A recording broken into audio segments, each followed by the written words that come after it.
Hola mis amigas, Kai Nuevo. Welcome back to Karina's Adventures. Today in Adventures in Writing, I'm going to be talking about melodrama and the top 2 reasons behind it, as well as how you can avoid them.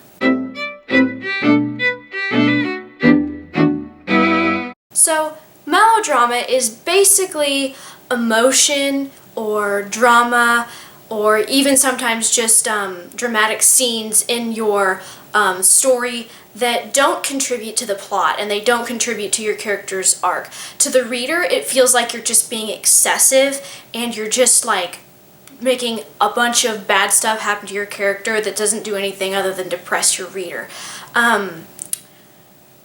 This problem can plague young writers or just inexperienced writers who haven't yet figured out how to get their readers kind of hooked into the emotions that a character is feeling and involved in the emotional plot of a story. I struggled with this problem immensely whenever I was young and still learning how to write longer stories. I tended to just have the same dramatic things happening over and over, and I would word things where it seemed like, it was going to be the end of the world and it was this dramatic thing, when really that just kind of irritated the reader. So there are 2 main problems I've discovered that are the root of melodrama, at least for whenever I have had a problem with it, and they are not knowing your plot and not knowing your characters. These 2 problems contribute greatly to melodrama. If you do not know your plot, you will be putting scenes into your story that don't contribute to the plot. Same thing with your characters. If you don't really know how a character works, how he feels, how he's going to grow throughout the story, you're probably going to be way more likely to...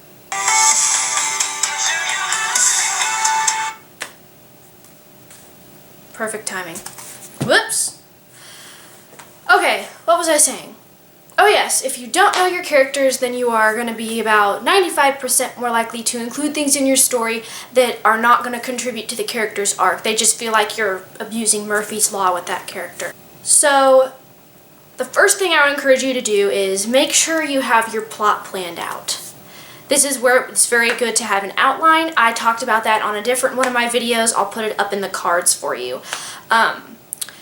The other thing is, I would make sure you get to know your characters. Now, you're going to discover some things about your characters as you go. You're not going to have them completely figured out before you start writing the story. But make sure you kind of know enough to where you know where they start and you know where they end. Make sure you know what the moral plot of the story is, what your character learns and grows in. Because if you know that, that way you can evaluate a scene on whether it's going to contribute to your character's journey and it's going to contribute to the plot of the story. That way you can also know how your character responds, so that way you don't just feel like you're writing, really dramatic stuff to make it seem like the world is coming down on your character, unless it, really is for who they are. That's kind of a big part of learning how to write your character and avoiding melodrama, is if you can hook into the way a character responds and make that response seem real, that's automatically going to put some emotion and some tension that your reader is really going to feel for that character with, just because that character feels real, and real characters are much easier to hook into because... Gee! This stinking phone! I'm going to go X out that tab to make sure that doesn't keep happening. Okay, enough of that. Okay, so, what was I saying?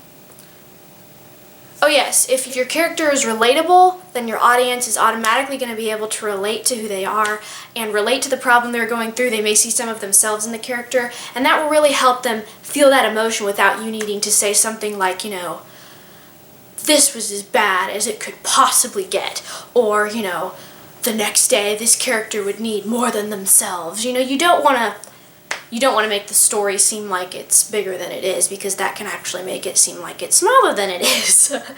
So I hope you found this helpful. Just a quick little video on my top 2 tips for avoiding melodrama. Know your plot, know your characters, and evaluate if a scene or dramatic moment is necessary and is going to contribute to the plot and to your character's growth. I hope you found this video helpful. If you have, please make sure you subscribe down below and hit the bell icon so that you can see whenever I come out with new writing advice videos. Adios mis amigas y Dios le bendiga. Have a blessed day and happy writing.